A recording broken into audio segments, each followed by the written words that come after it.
আজকে চেষ্টা করব যে সবগুলোকে একসঙ্গে এনে তোমাদের সাথে জিনিসগুলোকে তুলে ধরা। আমাদের আমি বিপিটিএসসি কে ধন্যবাদ জানাই, বিশেষ করে ডক্টর মুর্শেদ আলমকে বিশেষভাবে ধন্যবাদ জানাই যে এরকম একটি সময়ে আমাকে বলতে বলা হয়েছে। সময়টা খুব গুরুত্বপূর্ণ, কারণ এই সময়টায় আমরা একটা দারুণ একটা একটা আমি বলবো যে ক্রিটিক্যাল টাইম পার করেছি। আমরা পুরো একটি বছর আমরা একটা এমন একটা বিশ্ব সংকটের মধ্য দিয়ে যাচ্ছি যেটা বিশ্বযুদ্ধের চেয়েও বড়। এবং এই সংকটটির কারণে যে অর্থনৈতিক যে ফল আউট হয়েছে, সারা পৃথিবীকে যে জেঁকে ধরেছে, সেটার গুরুত্বটা আমরা এখনো বুঝে উঠতে পারছি না। এটার যে কি ইম্প্যাক্ট হবে আগামী হয়তো 5 বছরে আমরা বুঝতে পারবো যে ইম্প্যাক্টটা কিরকম হয়েছে।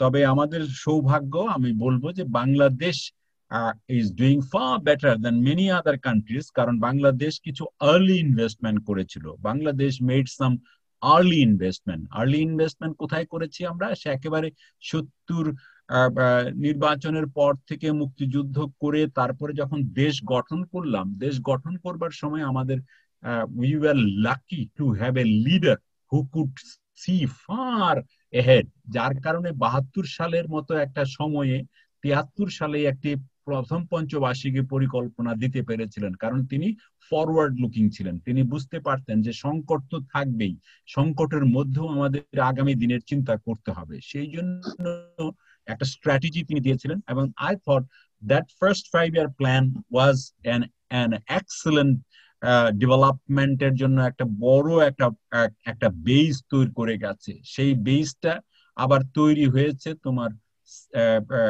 মুক্তিযুদ্ধের চেতনা থেকে তৈরি আমাদের সংবিধান থেকে। সুতরাং our constitution also gives lot of ideas about development. আমাদের যদি তোমরা ফান্ডামেন্টাল স্টেট প্রিন্সিপলস গুলো দেখো, সেকেন্ড যে পার্টটা কনস্টিটিউশনের, you will see there are ওই 15 নম্বর ধারাতে সেই 72 সালে বলা আছে যে all classes will have to give the same opportunities for all, এরকম একটি ভাবনা, যেটা আজকে এতদিন পরে আমরা এসডিজি তে এসে বলছি, কিন্তু আমরা 72 সালেই বলেছিলাম যে সবার জন্য সমান সুযোগ তৈরি করতে হবে। তো এই যে আমাদের একটা ফার সাইটেড লিডারশিপ, যার সুযোগ আমরা পাচ্ছি, remarkable and unexpected success story আমরা বাংলাদেশ।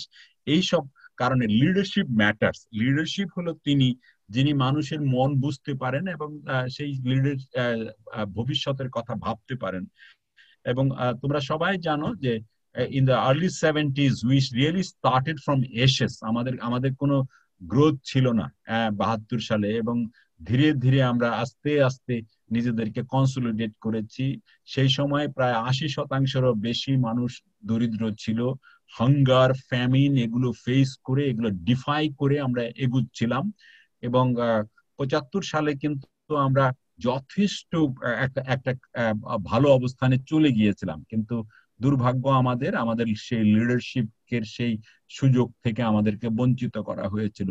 এবং এত কিছুর পরেও নানা ধরনের উত্থান পতন হয়েছে, সবকিছু পরেও আমরা একটা sustain growth despite volatile geopolitical situation এই অঞ্চলে আমরা করেছি। এবং একটা আমাদের দেশের যে ইনক্লুসিভ ডেভেলপমেন্ট পলিসি আমরা নিতে পেরেছি, বিশেষ করে গত 12 বছরে আমরা খেয়াল করছি যে সমস্ত ডেভেলপমেন্ট পলিসি আমরা নিতে পারছি, সেগুলোর একটা দারুণ রেজাল্টস আমরা পাচ্ছি। এবং যে কারণে আমরা এই সংকট কালেও we are doing far better than many other countries because of our base. আমাদের ইনক্লুসিভ ডেভেলপমেন্টের যে বেস দিয়েছেন, আমাদের যে লড়াকু একটা মন দিয়ে গেছেন আমাদের জাতির পিতা, সেইটার কারণে আমরা কিন্তু এগিয়ে যাচ্ছি। So we got a fighting spirit, যে স্পিরিটের মধ্য দিয়ে আমরা এগুচ্ছি। বঙ্গবন্ধুর মানে উন্নয়ন ভাবনার মূল কথাই ছিল একটা society without exploitation was at the core of the development policy of Bangabandhu. এবং আমি বঙ্গবন্ধুর অর্থনৈতিক থটস নিয়ে কাজ করি, তোমরা হয়তো কেউ কেউ দেখেছো, আমি লিখি।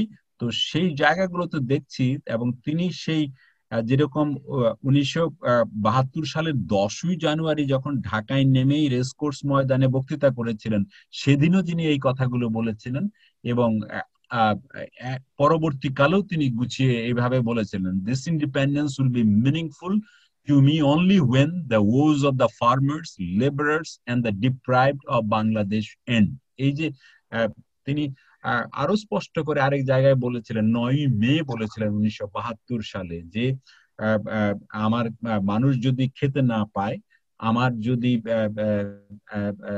যুবকরা চাকরি না পায়, আমার যদি অশিক্ষা থেকে আমরা মুক্তি না দিতে পারি, তাহলে কিন্তু আমার এই এই স্বাধীনতা ব্যর্থ হয়ে যাবে। এটা বারে বারে তিনি বলেছেন। সো হি হ্যাড মানে এটা কিন্তু উনার খালি একদিনের কথা না, সারা জীবনের কথা ছিল, যে he was always in favour of a egalitarian society, যেখানে সবাই একটা অপরচুনিটিস পাবে তাদের নিজেদের ভাগ্য পরিবর্তন করবার। এবং এই ভাবনাগুলোর কিন্তু প্রতিফলন ঘটেছে আমাদের 1972 কনস্টিটিউশনে।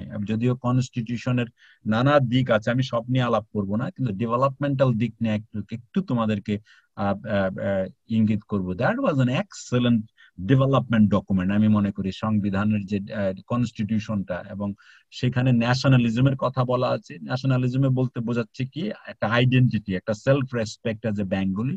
সোশ্যালিজম, এবং সোশ্যালিজমের কথা বঙ্গবন্ধু বলেছিলেন যে আমি বিদেশ থেকে ধার করে সোশ্যালিজম আনবো না, আমার সোশ্যালিজম হবে এমন যেখানে কৃষক, শ্রমিক এবং জ্ঞানী মানুষের প্রাধান্য থাকে, সেরকম একটি সমাজ তিনি চেয়েছিলেন। Forming an equitable society with the local realities in mind. তার সমাজতন্ত্রটা কিন্তু একেবারে সোশ্যাল ডেমোক্রেটিক যে চিন্তা ভাবনাগুলো, সেগুলো এখানে যুক্ত হয়েছে। Democracy, he was in favour of parliamentary system to ensure people's participation. যদিও 75 সালে একটা বিশেষ সামাজিক রাজনৈতিক কারণে তাকে এক দলে যেতে হয়েছিল, কিন্তু তিনি স্পষ্ট, তুমি যদি সাইদুজ্জামান স্যারের লেখা পড়ো, তিনি লিখেছেন যে তার সাথেই আলাপ করেছিলেন, বলেছিলেন যে আমি 3 বছরের জন্য মাত্র এই ব্যবস্থাটা চালু করতে চাই, I will go back to the formal democracy, parliamentary democracy. সুতরাং he was not in favour of a single party, but that was একটা ঐতিহাসিক কারণে তাকে এই পদটা গ্রহণ করতে হয়েছিল। আরেকটি হলো secularism, combating communal forces and maintaining social harmony, যেটা আমরা এখনো, যে কাজগুলো নিয়ে আমরা এখনো অঙ্গীকারাবদ্ধ আছি। এই কনস্টিটিউশনের এই স্পিরিট যদি আমরা বুঝতে পারি, তাহলে কিন্তু আমাদের অপরচুনিটিস ফর অল যেটার কথা বলছেন, সেটা আমরা বুঝতে পারবো। সংবিধানের বললাম না, দ্বিতীয় পর্বে এই বিষয়গুলো আছে, এগুলো তোমরা দেখবে। This are the sources of বাংলাদেশের ডেভেলপমেন্ট। দেখো, democracy and human rights, decentralisation, free and mandatory education, health care, nutrition, empowering women, rural development, agricultural revolution, emancipation of the workers, right to employment, basic needs, এবং cooperatives, private sector এবং state sector-এর সমান্তরাল development. Can you imagine? No other constitution in the world would have so many developmental agenda written into the constitution. সুতরাং বাংলাদেশের সংবিধান সেই অর্থে উন্নয়নের একটা বড় ভিত্তিভূমি, একটা ইন্টেলেকচুয়াল ভিত্তিভূমি কিন্তু দিয়ে গেছে। এবং these are pledges, of course constitution এগুলোকে কম্পালসারি করে নাই, বাট আশা ছিল যে এগুলোর ভিত্তিতে দেশটা আইন করবে, রুলস করবে, এবং তার ভিত্তিতেই প্ল্যান করবে, ডেভেলপমেন্ট হবে। এক্স্যাক্টলি আমরা হয়তো সেইভাবে শুরু করেছিলাম, মাঝখানে আমরা আটকে গিয়েছিলাম, কিন্তু বাট আবার we are back to the track actually, I would say. So তাহলে আমরা প্রথমে যেটা করবার চেষ্টা করেছি, উই ওয়ান্টেড টু, মানে একটা একটা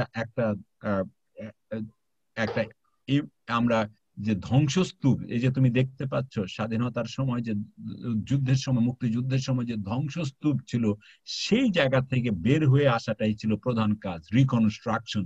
reconstruction of the world infrastructure. যারা তোমরা এখন হয়তো তোমাদের মনে নাই, তোমাদের বাবা মায়ের সাথে জিজ্ঞেস করলে বুঝতে পারবে যে সেই সময় কি অবস্থা ছিল। সেতুগুলো উড়ে গেছে, রাস্তাঘাট ভাঙা, তোমার বন্দরে মাইন পোতা, তারপর রেল কাজ করছে না, বিভিন্ন বাড়ি, প্রায় 2 মিলিয়ন বাড়ি ঘর ধ্বংস হয়ে গেছে, 1 কোটি রিফিউজি দেশের বাইরে, এরকম একটি সময়ে তোমার শুরু করতে হয়েছে। এবং একটা রেগুলেটরি ইনস্টিটিউশন নাই, বাংলাদেশ ব্যাংক চালু করতে হয়েছে। শুরুতে আমাদের টাকাও ছিল না, তোমরা সবাই জানো যে পাকিস্তানি টাকাতে আমরা সিল মেরে টাকা চালাতে হয়েছে। তার 54 দিনের মাথায়, বঙ্গবন্ধু আসার 54 দিনের মাথায় আমরা একটা মানে বাংলাদেশি ব্যাংকের নামে টাকা আমরা আমরা চালু করতে পেরেছিলাম। বাংলাদেশ ব্যাংকটিও তৈরি করেছেন তিনি, নামটাও তিনি তার দেওয়া, এবং বাংলাদেশের যতগুলো ব্যাংক সুন্দর সুন্দর বাংলা নাম, এগুলোও কিন্তু তাঁরই দেওয়া। সুতরাং একটা একেবারে একেবারে একেবারে শুরু থেকে তিনি আমাদের একটা একটা ভিত্তিভূমি দিয়ে গেছেন। এবং এরকম একটি সময়ে তিনি 5 ইয়ার প্ল্যানের কথা বলেছেন। শুধু 5 ইয়ার প্ল্যান না, তিনি প্রফেশনালদের, বেস্ট অফ দ্য প্রফেশনালদের পরিকল্পনা কমিশনে যুক্ত করেছিলেন। প্রফেসর নুরুল ইসলামের নেতৃত্বে, প্রফেসর আনিসুর রহমান, রেহমান সুবান স্যার, মোশাররফ হোসেন স্যার, আমার শিক্ষক সবাই, তাদেরকে যুক্ত করেছিলেন। এবং শুধু তাই নয়, পরবর্তী ধাপেও যেমন professor Muzaffar Ahmed, doctor AR খান, হাসান ইমাম, প্রচুর পেশাজীবীদের এনেছিলেন, অনেক বিজ্ঞানীদেরকে যুক্ত করেছিলেন প্ল্যানিং পরিকল্পনা কমিশনে। এবং পরিকল্পনা কমিশন 5 ইয়ার প্ল্যান মাত্র 1-1.5 বছরের মাথায় একটা পরিকল্পনা তৈরি করতে পেরেছিল। এবং সেই সময়টা অনেক রকমের ন্যাচারাল ক্যালামিটিস হচ্ছিল, পরপর দুবার তোমার ফসল নষ্ট হয়ে গেছে। এবং আর জিও পলিটিক্যাল ক্লাইমেট কি ছিল তোমরা সবাই জানো, দেশের ভেতরে এবং বাইরে কত রকমের চ্যালেঞ্জ মোকাবেলা করে সেই সময়টায় দেশকে স্বাধীন করতে হচ্ছিল। এবং স্বাধীনতা তো এসছে, কিন্তু অর্থনৈতিক স্বাধীনতার জন্য অনেক কাজ করতে হয়েছিল। খেয়াল করো সেই সময় ইকোনমির অবস্থাটা কি ছিল। We literally had to start from zero. আমাদের তোমার টোটাল ইকোনমির সাইজ ছিল মাত্র $8 বিলিয়ন, আর এখন এটা $320 বিলিয়ন উপরে। আমাদের ফরেন এক্সচেঞ্জ $1ও ছিল না। ভারত প্রথমে $5 মিলিয়ন দিয়েছিল, তারপরে কিছু টাকাও দিয়েছিল। তারপরে আমরা যখন তোমার ওয়ার্ল্ড ব্যাংক, IMF এর মেম্বারশিপ পাই, তখন কানাডিয়ান গভর্নমেন্ট, বিশেষ করে প্রাইম মিনিস্টার ট্রুডো কিছু দান করেছিলেন আমাদেরকে। সেই টাকা, সেই ডলার দিয়ে আমরা এই দুটি প্রতিষ্ঠানের মেম্বারশিপ পেয়েছিলাম। সুতরাং হোয়াট এ স্টার্ট। এরকম একটা স্টার্ট থেকে আজকে কোথায় বাংলাদেশ, তোমরা নিজেরাই চিন্তা করো। তখন আমরা মাত্র সেভিংস করতাম মাত্র 3% টোটাল জিডিপির, আর ইনভেস্টমেন্ট করতাম 9%। প্রশ্ন উঠতে পারে যে 6% কোত্থেকে আসতো? 6% আমরা নির্ভর করেছি বিদেশি ফরেন এইডের উপরে সেই সময়টা। এখন অবশ্য foreign aid has come down to less than 2% or even less. এই যে বিষয়গুলো তোমাদের মাথায় রাখতে হবে যখন তুমি ডেভেলপমেন্টের কথা ভাবো, যে আমরা where did you start। আমাদের একটা prudent planning for inclusive development, first 5 ইয়ার প্ল্যানের কয়েকটা বিষয় খালি বলছি। ফার্স্ট 5 প্রাইমের মূল উদ্দেশ্য ছিল reforming agriculture and industry to increase production, employment generation এবং পভার্টি রিডাকশনই ছিল মূল লক্ষ্য। আজও কিন্তু আমাদের পরিকল্পনার, আমাদের উন্নয়নের মূল লক্ষ্য হলো এমপ্লয়মেন্ট জেনারেশন, এবং এমপ্লয়মেন্ট জেনারেট করতে পারলে পভার্টিও কমে আসে। 80%-এর পভার্টি আমরা 20%-এ নামিয়ে এনেছি। তুমি চিন্তা করো তাহলে কোন জায়গা থেকে আমরা করেছি। ওই সময় পরিকল্পনা করা হয়েছিল যে গ্রোথ হবে 3 থেকে 5.5%। Practically it was much even higher than this. Controlling inflation through increased production of daily necessities. ওই সময় ইনফ্লেশন খুব হাই ছিল, তোমরা জানো কিনা জানি না। ওই সময়টায় 72 সালে স্পিনোনিয়ান এগ্রিমেন্ট যেটা, সেটা ছিল যে ডলারের সাথে তোমার গোল্ডের একটা সম্পর্ক ছিল, এক্সচেঞ্জ রেট। সেইটা হঠাৎ করে আমেরিকানরা তুলে দিল, এবং তুলে দেবার ফলে যেটা হলো তোমার 1 ব্যারেল তেল আমরা যখন $3 কিনতে পারতাম, সেটা 1 লাফে $11 হয়ে গেল। আমরা $80 দিয়ে 1 টন তোমার গম কিনতে পারতাম, সেটা $240 হয়ে গেল। $80 দিয়ে আমরা 1 টন সার কিনতে পারতাম, সেটা $200 হয়ে গেল। সুতরাং ইমিডিয়েটলি তোমার আমাদের বাজেটের উপরে কিরকম প্রেসার পড়লো তোমরা নিজেরাই অনুমান করতে পারো। এটা শুধু আমাদের দেশে না, সারা পৃথিবীতে তখন ইনফ্লেশন ওয়াজ ভেরি হাই। আমাদের দেশে inflation was about 65% around that time, 65 to 70%। তো বঙ্গবন্ধুকে দুই দিক থেকে কাজ করতে হয়েছে। একটা হলো যে তোমার প্রোডাকশন বাড়াতে হয়েছে, প্রোডাকশন না বাড়ালে পরে তো সাপ্লাই সাইড বড় না করলে পরে ইনফ্লেশন কমানো যায় না। কিন্তু but he was also a very good macro economist আমি বলবো। 74-75-এর দিকে দেখা যায় যে তিনি তোমার খুব টাইট মনিটারি পলিসি ফলো করছেন। তিনি ক্রেডিট কমিয়ে দিচ্ছেন, একেএন আহমেদের সাথে মিলে ডিমনিটাইজ করছেন। 100 টাকার নোট বাজার থেকে কেউ জানে না, এমনকি তার পরিবারও জানে না, এমন করে হঠাৎ করে বাজার থেকে তুলে এনেছেন যাতে করে অনেক ফেক নোট বাজারে ভরে গিয়েছিল। তো এই যে কাজগুলো করেছেন, ইট ওয়াজ এত ডিফিকাল্ট টাইমে ইনফ্লেশন, এবং inflation came down to 30 to 35% in 1975, একটা ফ্যামিনের পরে। It's not a matter of joke. এবং ফরেন গ্রান্টস তিনি শুরুতে ফরেন এইড 62% ছিল, কিন্তু এটাকে 27% নামানোর চিন্তা করছিলেন। Increasing industrial production to reduce import Reliance and two export enhance exports. তারপরে ডিভ্যালুয়েশন করেছিলেন। 74-75 সালের মধ্যেই একটা বড় ধরনের ডিভ্যালুয়েশন করেছিলেন। $13 সমান ছিল 1 পাউন্ড, সেটা 30 টাকায় নিয়ে গেলেন। এবং এই যে ডিভ্যালুয়েশন, এতে আমাদের এক্সপোর্ট আবার বাড়তে শুরু করলো। ইম্পোর্ট খানিকটা বাড়লো, কস্ট বেড়েছিল, কিন্তু এক্সপোর্ট, পাটের এক্সপোর্ট আবার বাড়তে শুরু করলো। সুতরাং ফার্স্ট 5 ইয়ার প্ল্যান, এখন সময় এসেছে এগুলোর সব দিক আলোচনা করবার।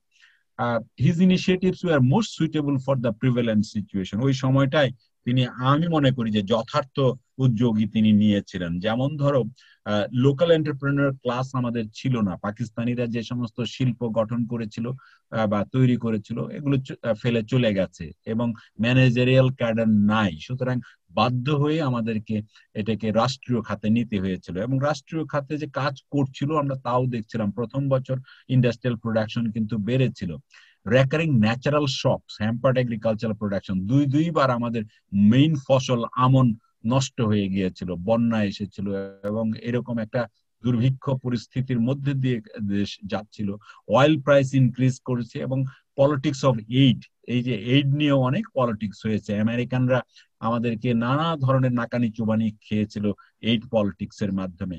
Corrupt people within the country were making things harder, এবং সেই সময় স্মাগলিং এবং অন্যান্য কাজ হচ্ছিল। এবং আমাদের এবং তোমরা যদি বঙ্গবন্ধুর বক্তৃতাগুলো শুনো, তিনি করাপশনের বিরুদ্ধে বারে বারে সোচ্চার হচ্ছেন। বিশেষ করে 75-এ যে বক্তৃতাটি দিয়েছিলেন যখন বাকশাল গঠন করলেন, তার পাতায় পাতায় করাপশন এবং এই স্বার্থান্বেষী মহলের বিরুদ্ধে এবং নিজের মানুষের বিরুদ্ধেও তিনি কথা বলতে ছাড়েননি।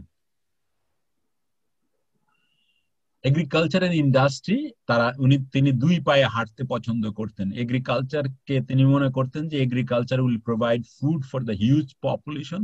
আরেকটা হলো যে largest portion of the workforce, এই তারা কিন্তু কৃষিতেই এমপ্লয়মেন্ট পাবে। এখনো 42%, যদিও 15% জিডিপি আমরা এগ্রিকালচার থেকে পাই, কিন্তু 42% of employment really come from agriculture and related activities. তখন এটা 75%, 80% এর মতো ছিল।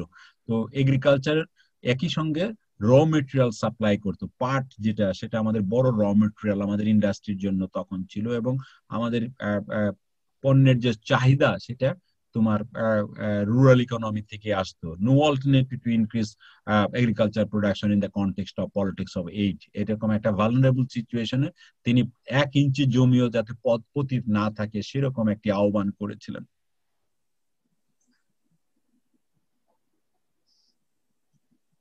তাহলে আমরা কি দেখতে পেলাম? ইন্ডাস্ট্রিয়ালাইজেশন যে স্ট্র্যাটেজিটা তিনি নিয়েছিলেন সেটি হলো from state led to private sector. অনেকেই মনে করে যে বঙ্গবন্ধু বোধহয় খালি রাষ্ট্রীয় জাতীয়করণ করেই বসেছিলেন, তা না। শুরুতে রাষ্ট্র ইন্ডাস্ট্রিয়ালাইজেশনের সুযোগ নিলেও ফার্স্ট ফাইভ এর প্ল্যানেই কিন্তু বলা হচ্ছে যে প্রাইভেট সেক্টরের জন্য এনাবলিং এনভায়রনমেন্ট তৈরি করা হবে, এবং প্রাইভেট ইনভেস্টমেন্টের যে সিলিং ছিল 25 লাখ টাকা, সেটা কিন্তু বাড়িয়ে 3 কোটি টাকা 75 সালেই করেছিল। 133টা অ্যাবান্ডন ইউনিটস কে প্রাইভেট সেক্টরে হ্যান্ড ওভার করেছিলেন। সুতরাং প্রাইভেট সেক্টরের তিনি বিরোধী ছিলেন না, এবং he was in favour of a balanced একটা ইকোনমি তৈরি করতে চেয়েছিলেন।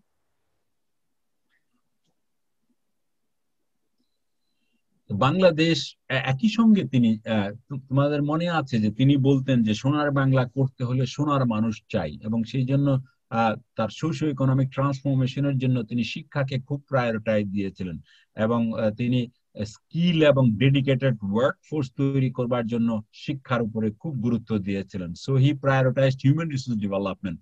এবং কুদরতে খুদা কমিশন সেই আলোকেই কিন্তু তৈরি হয়েছিল। তিনি কুদরতে খুদা কমিশনের রিপোর্টটা নিতে পেরেছিলেন, কিন্তু এটাকে তোমার বাস্তবায়ন করে যেতে পারেননি, যেটা আমরা এখন চেষ্টা করছি, কিন্তু এখনো পুরোপুরি বাস্তবায়ন করতে পারছি না। No alternative to pro people public administration. তিনি এই যে তোমাদের যেটা আলাপ করছি তোমাদের সাথে, তিনি সবসময় অ্যাডমিনিস্ট্রেশনকে তোমাদের মাঠে নিয়ে যেতে চেয়েছিলেন। এই যে গভর্নর সিস্টেম যেটা চালু করেছিলেন, তার কিন্তু অনেক তোমাদের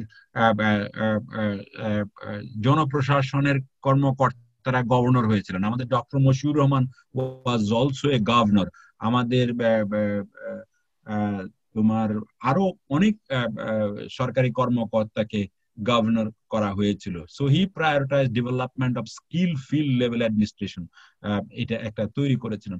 সাইদুজ্জামান স্যারকে তোমার বাকশালের সেন্ট্রাল কমিটিতে মেম্বার করেছিলেন। তো সাইদুজ্জামান স্যার সম্পর্কে একটা লেখা লিখেছে যে আমি বঙ্গবন্ধুকে বললাম আমি সরকারি কর্মকর্তা, আমাকে কেন এই পলিটিক্যাল ইয়ের মধ্যে নিয়ে আসলেন।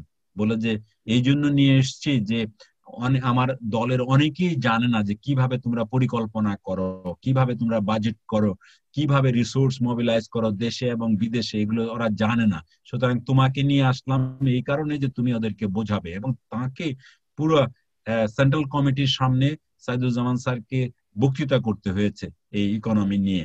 আমি যেরকম আজকে তোমাদের বক্তৃতা করছি সেরকম বক্তৃতা করতে হয়েছে। সুতরাং he was a very far sighted leader actually.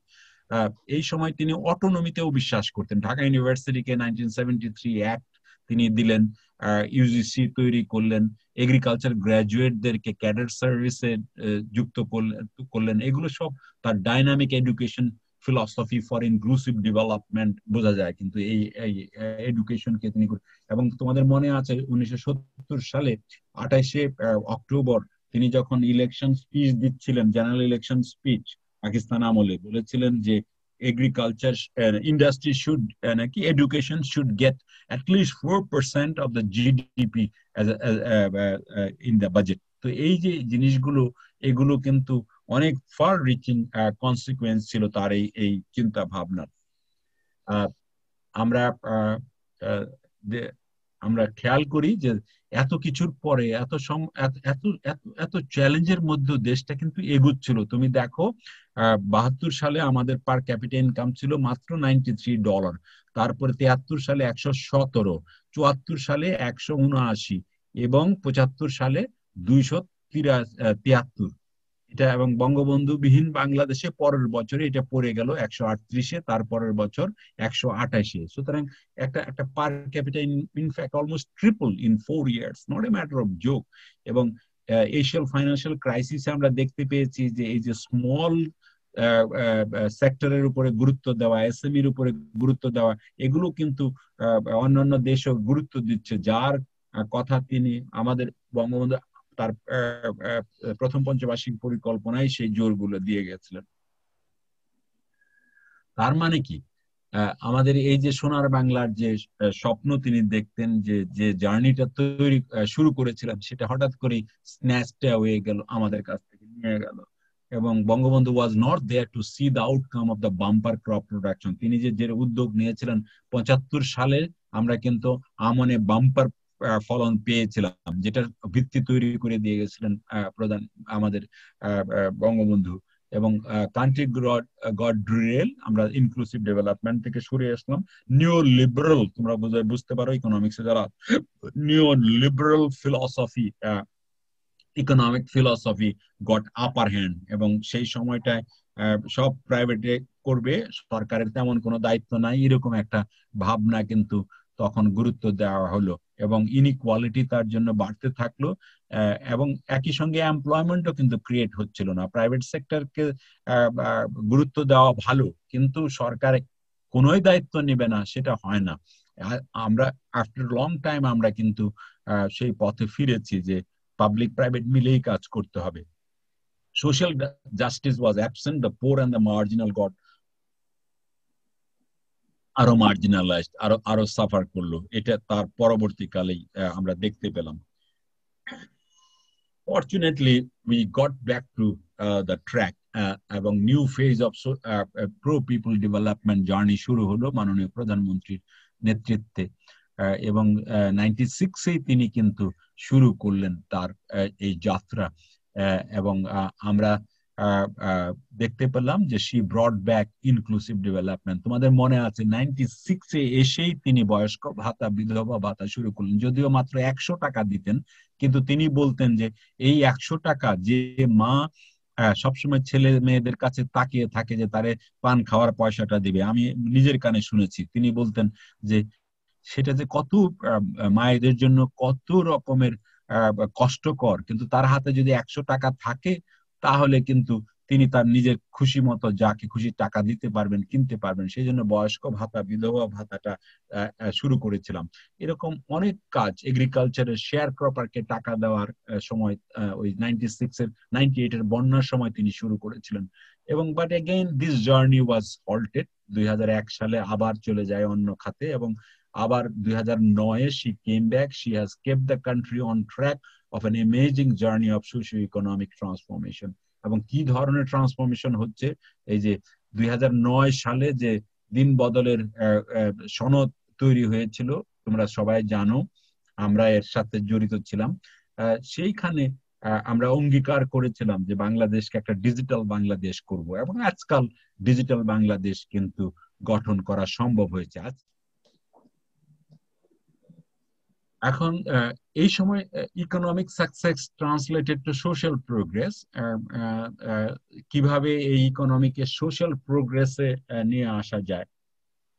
যেমন ধরো, fertility rate has come down to 22.1। তার মানে কি, 72 সালে একটি পরিবারে অন্তত 6 জন সন্তান থাকতো, গড়ে 5 থেকে 6 জন সন্তান থাকতো, এখন সেটা 2-এ নেমে এসেছে। এটা একটা আইডিয়াল সিচুয়েশন, কারণ রিপ্লেসমেন্ট রেটের সমান প্রায়। আমাদের population growth rate has come down প্রায় 1.12 এরকম পার্সেন্টেজে নেমে এসেছে। তো সেটার যার কারণে এটা হয়েছে। Life span has increased. 2005 সালেও 65 বছরের মতো ছিল, এখন এটা 73 ইয়ার্স, এবং এটা সাউথ এশিয়ার অ্যাভারেজ যেখানে 69 ইয়ার্স। এবং আমরা দেখেছি 2005 থেকে 2016 এই সময়ের মধ্যে আমরা দেখেছি যে মর্টালিটি রেট অলমোস্ট হাফ, এবং maternal mortality rate also decline. Developing countries এর অ্যাভারেজ যেখানে 232, সেখানে আমাদের হলো মাত্র 170, এটা আরো কমেছে। এটা রিসেন্টলি তোমার সোশ্যাল প্রোগ্রেস ইন্ডিকেটরস এই এই প্রবণতাকে আরো কনফার্ম করে। চলো,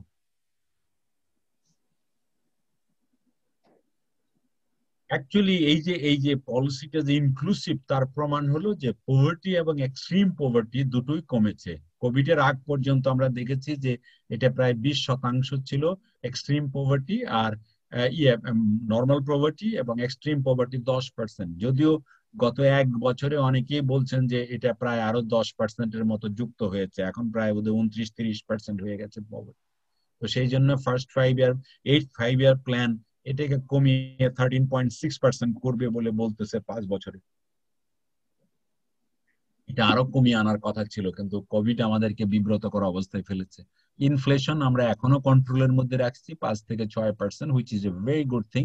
এবং এখান থেকে আমাদের শিখতে হবে যে ইনফ্লেশন যেহেতু কম আছে, তো আমরা আরো ফিসকাল স্পেস বের করতে পারি আমাদের মনিটারি পলিসি থেকে।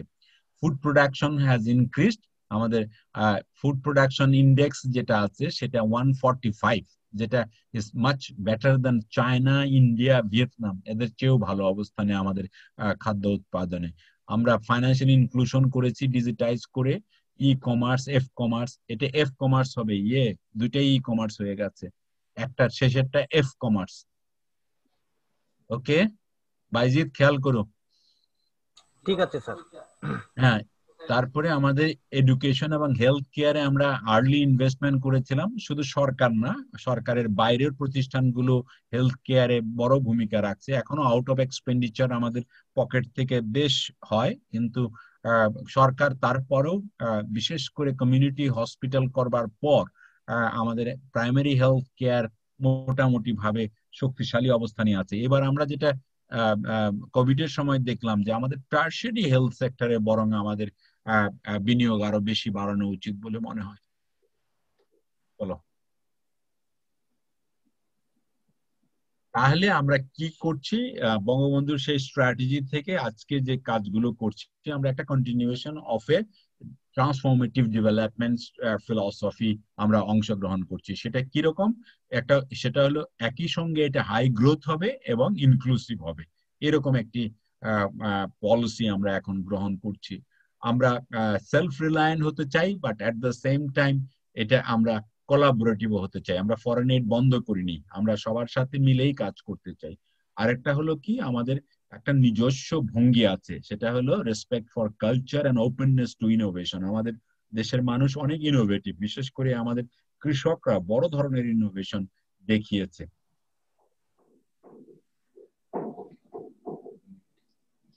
আমরা একটা একটা ভারসাম্যপূর্ণ স্ট্রাকচারাল ট্রান্সফরমেশনের দিকে হাঁটছি।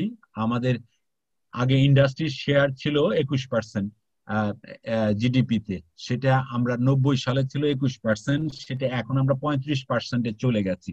এবং share of agriculture decrease from 30% to 14%।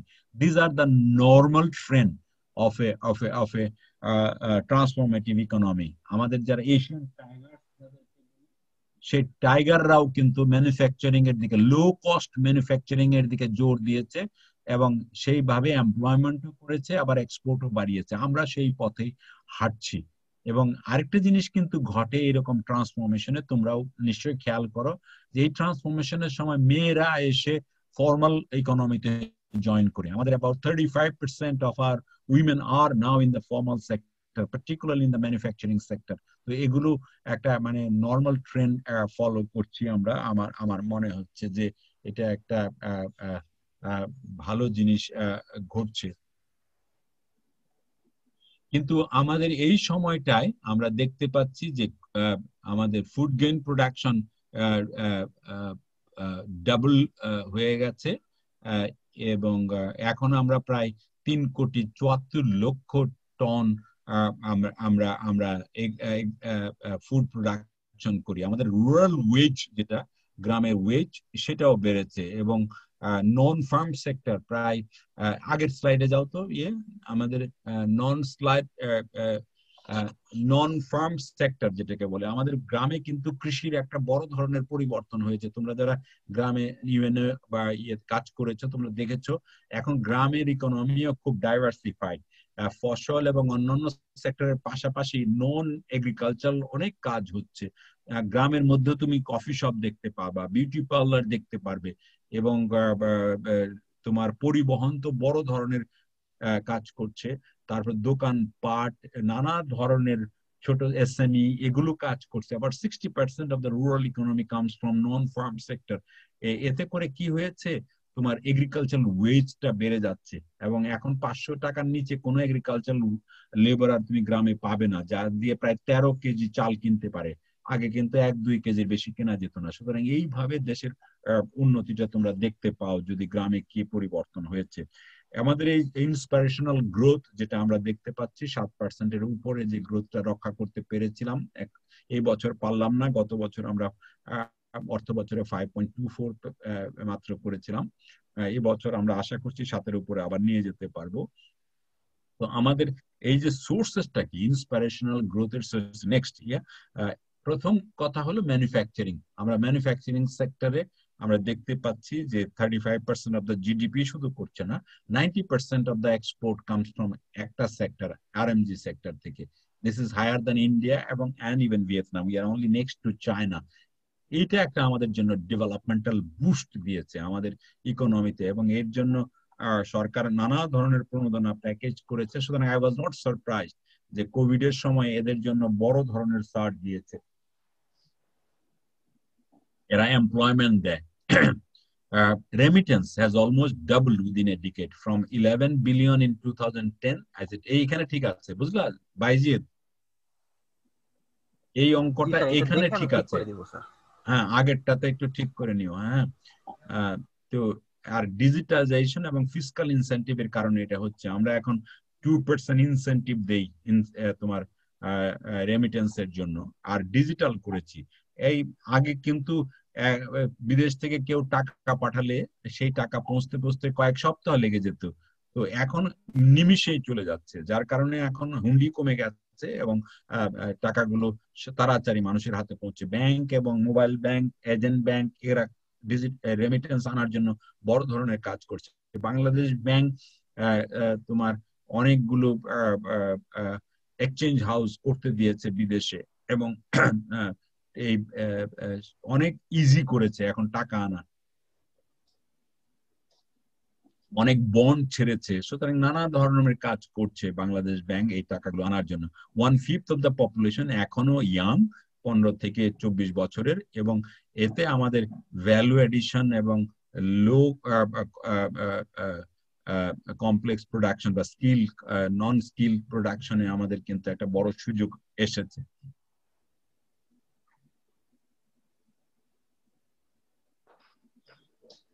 আমাদের agriculture has becomes almost self reliant. আমাদের সিরিয়াল, ফিশ, ভেজিটেবলস আমরা পৃথিবীর মধ্যে প্রথম 4-5টা দেশের মধ্যে আমরা পৌঁছে গেছি, এবং আমাদের এর কারণে আমাদের ইম্পোর্ট প্রেশার কমে গেছে। ফুড ইম্পোর্ট খুব বেশি করতে হয় না, আর র মেটেরিয়ালস গুলোকে আমরা ইন্ডাস্ট্রিকে দিতে পারি। মনে আছে বঙ্গবন্ধুও বলেছিলেন যে আমাদের কৃষি খাদ্য দেবে, কাঁচামাল দেবে এবং চাহিদা দেবে, এই 3টি জিনিসই এখন এগ্রিকালচার দিচ্ছে আমাদেরকে। আর ফাইন্যান্সিয়াল ইনক্লুশন যেটা আমরা করতে পেরেছি, আমাদের বটম অফ দ্য পিরামিডে আমরা পৌঁছতে পেরেছি। আমরা যে ধরো এমএসএমই, মাইক্রো স্মল মিডিয়াম এন্টারপ্রাইজকে টাকা দেওয়ার জন্য সরকারও চেষ্টা করছে, ব্যাংকগুলো চেষ্টা করছে। প্রত্যেক ব্যাংকে আমরা কম্পালসারি করেছিলাম যে শহরে ব্রাঞ্চ করতে হলে আগে গ্রামে ব্রাঞ্চ খুলে আসতে হবে, তো এখন আবার ব্রাঞ্চের মধ্যে সাব ব্রাঞ্চ খুলবার অনুমতি দেওয়া হয়েছে। আমাদের এজেন্ট ব্যাংকিং চলছে, মোবাইল ব্যাংকিং এ কয়েক লক্ষ, প্রায় 10-15 লক্ষ মোবাইল এজেন্ট গ্রামের গঞ্জে এখন কাজ করছে। 1 কিলোমিটারের মধ্যে তোমার অন্তত 2টো এজেন্ট আছে আমাদের গ্রামে, এরা কিন্তু অলমোস্ট লাইক এ ব্যাংক, এবং তারা ব্যাংকিং করছে। এগ্রিকালচার বেড়েছে, এক্সপোর্ট ভালো করছি, এবং ফাইন্যান্সিয়াল ইনক্লুশনে আমাদের একটা সাইলেন্ট রেভলিউশন হচ্ছে আমরা বলতে পারি। Labour force participation rate of women has increased from 25% to 39%, ILO বলছে। তো মহিলারা যখন তোমার ফর্মাল কাজে আসে, সমাজের উপরে কি পরিবর্তন হয় আমার মনে হয় যে এখানে যারা অংশগ্রহণ করছো তারা নিজেদের জীবন থেকে সেটা বলতে পারবে। সুতরাং this is Bangladesh is doing far better than Pakistan and other countries, mainly because of this attitude, a liberal attitude of welcoming women into formal sector. So digitization has been a driver of transformation. Amader digitization of financial services has been pivotal to the drives for inclusion. তোমরা কল্পনাও করতে পারবে না যে বাংলাদেশে কি ধরনের digitisation হয়েছে। আমি যখন সেন্ট্রাল ব্যাংকের গভর্নর হিসেবে প্রথমে গিয়েছিলাম, তখন বাংলাদেশ ব্যাংকে কোনো কিছু ডিজিটাল ছিল না। It was the least digital organisation. আমরা কিন্তু একটা বড় ইনফ্রাস্ট্রাকচার দাঁড় করাতে পেরেছি, ডিজিটাল ইনফ্রাস্ট্রাকচার। এখন অটোমেটিক ক্লিয়ারিং হাউস আছে, এখন ন্যাশনাল পেমেন্ট সুইচ আছে, এখন তোমার ইলেকট্রনিক ফান্ড ট্রান্সফার আছে, এখন আরটিজিএস আছে, এখন ডিজিটাল সিবিআই মানে ক্রেডিট ইনফরমেশন ব্যুরো আছে, এখন মোবাইল ব্যাংকিং হচ্ছে, এজেন্ট ব্যাংকিং হচ্ছে, কোর ব্যাংকিং সলিউশন চলছে। এগুলো কিন্তু আমাদেরকে গড়ে তুলতে হয়েছে ডিজিটাল বাংলাদেশের অংশ হিসেবে, এবং তার সুফল আমরা এই কোভিড এর সময় দেখতে পাচ্ছি, ঘরে বসে আমরা ব্যাংকিং করতে পারছি। ই কমার্স হ্যাজ রেভলিউশনাইজড, এই কোভিড এর সময় আমরা দেখলাম যে ই কমার্স বেড়েছে। The market size is astonishing, আবার 20,000 কোটি টাকারও বেশি আমাদের ই কমার্স বা এফ কমার্সে আমরা দেখতে পাচ্ছি, যেটা অর্ধেক ছিল না 1-1.5 বছর আগে। তো সুতরাং এই পরিবর্তনটা আমাদের জন্য ভীষণ কাজে লেগেছে। ডিজিটাইজেশন অফ পাবলিক সার্ভিস, তোমরা যে সার্ভিসটা দাও সেখানে ডিজিটাল কি হয়েছে তোমরাই আমার চেয়ে ভালো বলতে পারবা। আমাদের 389 service digitized, another 1887 to be within this year. এবং পুলিশের বিশেষ করে এই যে 999 সেবাটা কি কাজে লাগছে, আমাদের পুলিশের কর্মকর্তা এখানে আছেন, তিনিও বলতে পারবেন যে what a revolution we have done on digital services। আমরা মানুষকে কিভাবে সেবা দিচ্ছি। তোমরা ইলেকট্রনিক পর্চা দিচ্ছ, তোমরা মিউটেশন করাচ্ছ জমির, তোমরা তোমার পুলিশ ক্লিয়ারেন্স নিচ্ছ ডিজিটালি, তোমরা ভিসা ফর্ম অ্যাপ্লাই করতে পারছো, কত কিছুই না ঘটছে। আমাদের ইউনিয়ন ডিজিটাল সেন্টার গুলো কাজ করছে। সুতরাং this revolution has taken place on digital services. এবং এটা সম্ভব হয়েছে because we had a strong macro economic base. এটা আমরা এই প্যান্ডেমিকের সময় আমরা দেখলাম যে ম্যাক্রো ইকোনমিক স্ট্যাবিলিটি আমাদেরকে খুব সাহায্য করেছে। ম্যাক্রো ইকোনমিক স্ট্যাবিলিটি বলতে আমরা কি বুঝাই? ম্যাক্রো ইকোনমিক স্ট্যাবিলিটি বলতে বোঝায় যে আমাদের যে debt to GDP ratio is very low. পৃথিবীতে তোমার সারা দেশের পৃথিবীর অ্যাভারেজ 100% অফ জিডিপি, মানে ডেট টু জিডিপি রেশিও, আর আমাদের হলো 34%। তোমরা নিজেরাই বুঝতে পারো যে আমরা কতটা কশাস ডেভেলপমেন্ট পলিসি বা ফিসকাল পলিসি, মনিটারি পলিসি গ্রহণ করেছি। অ্যাবাউট 14 to 15% মাত্র আমাদের ফরেন ডেট যেটা টু জিডিপি। আর আমাদের budget has always been 5 to 6%, এর মধ্যে বাজেট ডেফিসিট। এই বছর হয়তো 6% হবে। আমি I will not be surprised এটা, এবং এটা যদি 10% হতো তাও আমি এটা নিয়ে কনসার্ন হতাম না এই বছর। যাই হোক, আমাদের গ্রোথ এখনো ডিসপাইট গ্লোবাল কন্ট্রাকশন 4 to 6% হচ্ছে।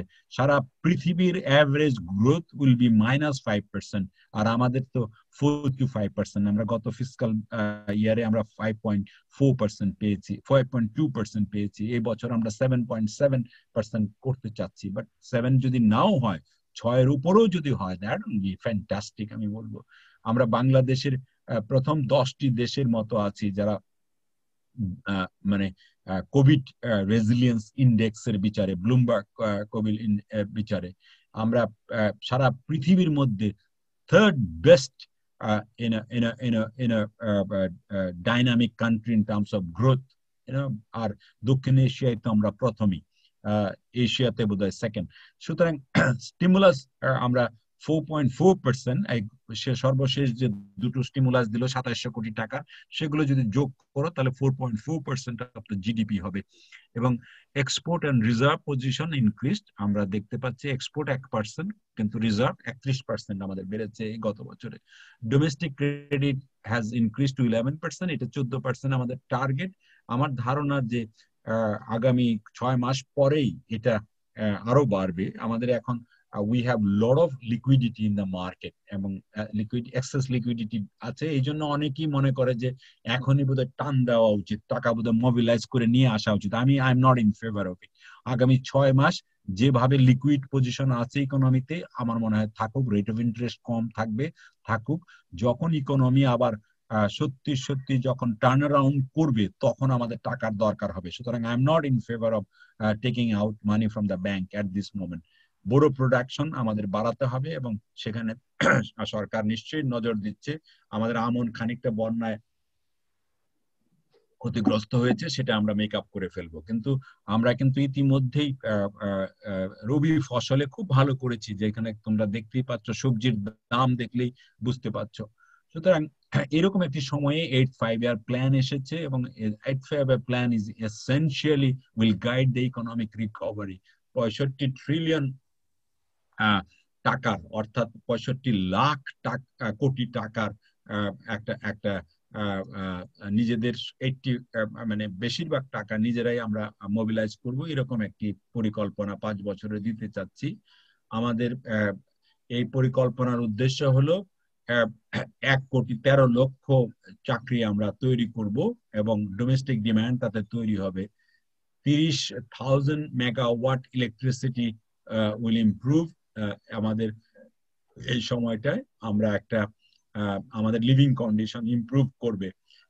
আমরা এই ইনভেস্টমেন্ট যেটা, সেটা 81% will come from the private sector, এবং এই জন্য আমাদের এনাবলিং এনভায়রনমেন্ট চালিয়ে যেতে হবে।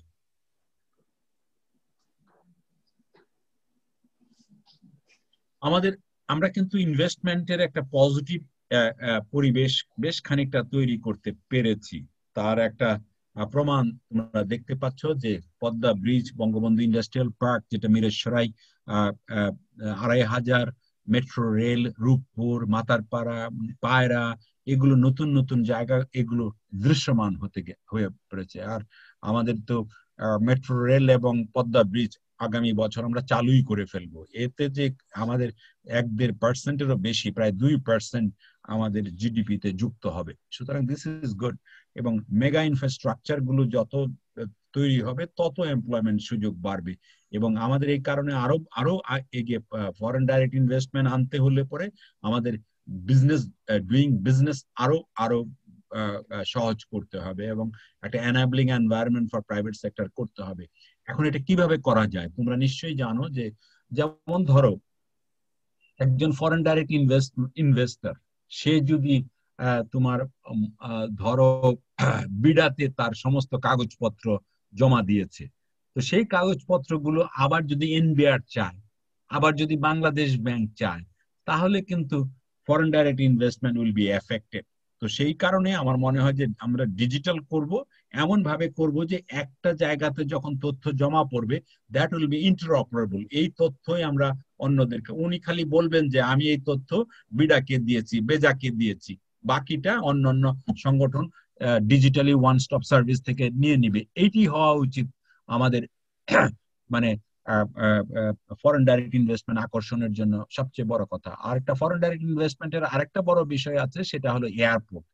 The airport must be welcoming. Airport is like first love. তুমি দেশে নেমেই যদি এয়ারপোর্টটা ভালো দেখো, তখনই তোমার দেশ সম্বন্ধে ভালো ধারণা তৈরি হবে। তুমি সিঙ্গাপুরে যাও কিংবা ব্যাংককে গেলে তোমার কি মনে পড়ে? দেখো ভারত তার এয়ারপোর্ট গুলো কিভাবে দ্রুত ইমপ্রুভ করলো। সুতরাং আমার মনে হয় যে আমরাও থার্ড টার্মিনাল করতে যাচ্ছি, and I thought this will be adding value to us. তো এরকম একটি অবস্থায় আমরা 8 5 year প্ল্যান নিয়ে আমাদের কিছু চিন্তা আছে, যে এগুলো নিয়ে আমরা ইমপ্লিমেন্ট করতে গেলে এই পয়েন্টগুলো আমাদের মাথায় রাখতে হবে। সেটা কি হবে? আমাদের এডুকেশন, হেলথ এবং সেফটি নেট, এগুলো স্পেশাল অ্যাটেনশন লাগবে। আমাদের digital technology needs to be harness. এই জায়গাগুলোতে আমাদের আরো হার্নেস করতে হবে। 2 number, enhanced investment and policy attention for modernization and diversification of agriculture. আমরা এগ্রিকালচার ভালো করছি, কিন্তু আরো ভালো করতে হবে।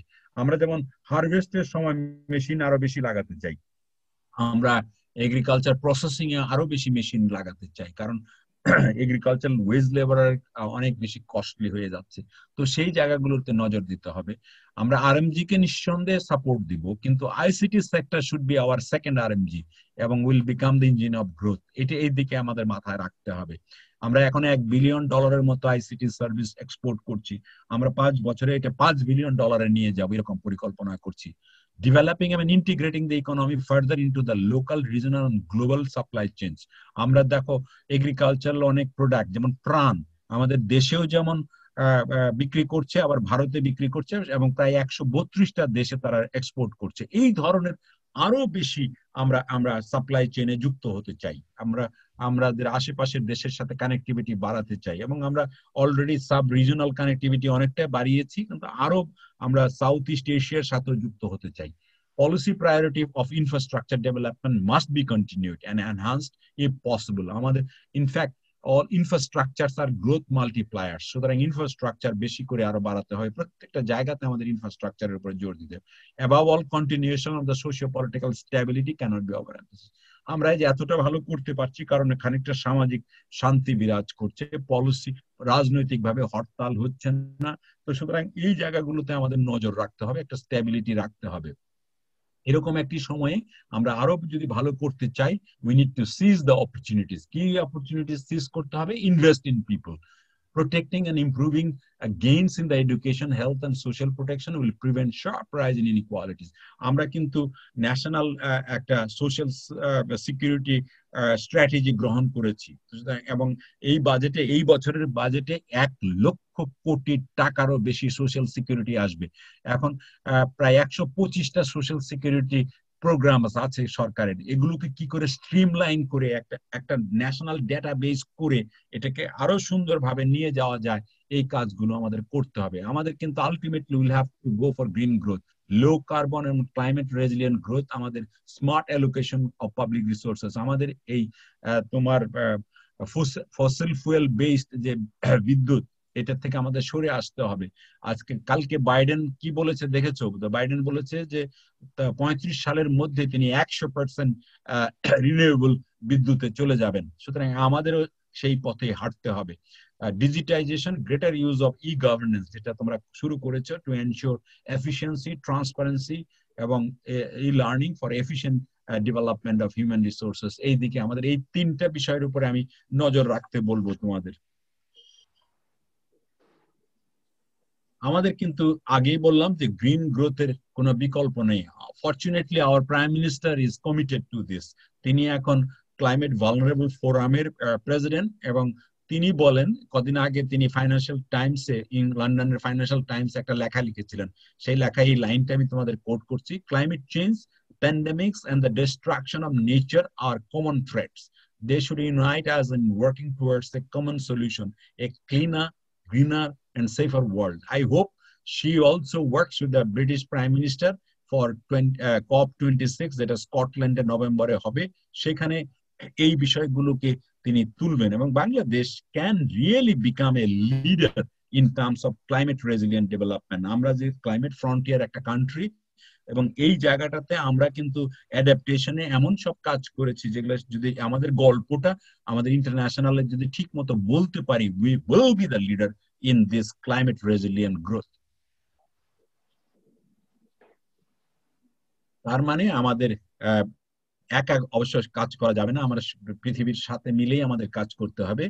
Ensuring health supplies through cooperation in production, purchase and distribution. ইতিমধ্যে বাংলাদেশ হেলথে আমরা বিশেষ করে পিপিই এবং অন্যান্য প্রোডাকশনে ভালো করছি এবং টিকাতে আমরা কোঅপারেশন পাচ্ছি সারা পৃথিবীর। আশা করছি যে এই কোঅপারেশন আরো চলতে থাকবে এবং আমরা আমাদের ডিস্ট্রিবিউশন গুলোকে এমন ভাবে নিয়ে আসবো যাতে করে আমরা উই ক্যান মুভ অ্যাহেড। আমরা গ্লোবালাইজেশন কিন্তু ক্ষতিগ্রস্ত হয়েছে thanks to the end of Trump এরা। ট্রাম্প এসে গ্লোবাল ট্রেড রাপচার করে দিয়েছিল এবং আননেসেসারি একটা গ্লোবাল ট্রেড ওয়ার শুরু করেছিল। তো সেটার থেকে আশা করি দেশ পৃথিবী মুক্তি পাবে এবং আমরা একটা ডেভেলপিং কান্ট্রিজ আমরা will take advantage of this come in the global trade এবং ensure developing countries can finance critical spending needs and maintain debt sustainability.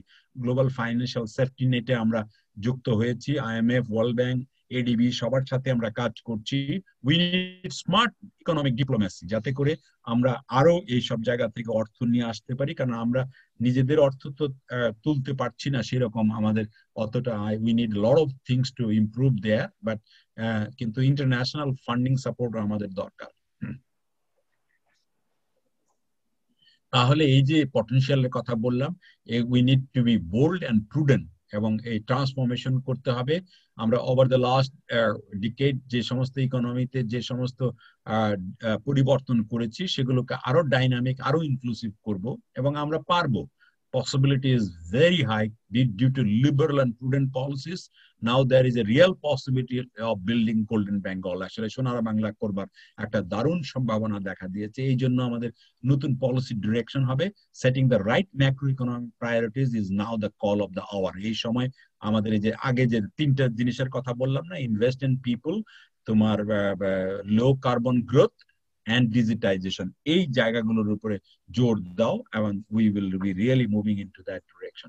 এটা আরেকটু ডিটেইলে আমি বলতে চাই যে আমরা কোন দিকে পলিসি জোর দিতে হবে। I'm almost at the end of the presentation. আমরা looking ahead, আমরা in fact the future will be all about digitization and e-commerce and f-commerce. এটা মাথায় রাখতে হবে তোমাদের।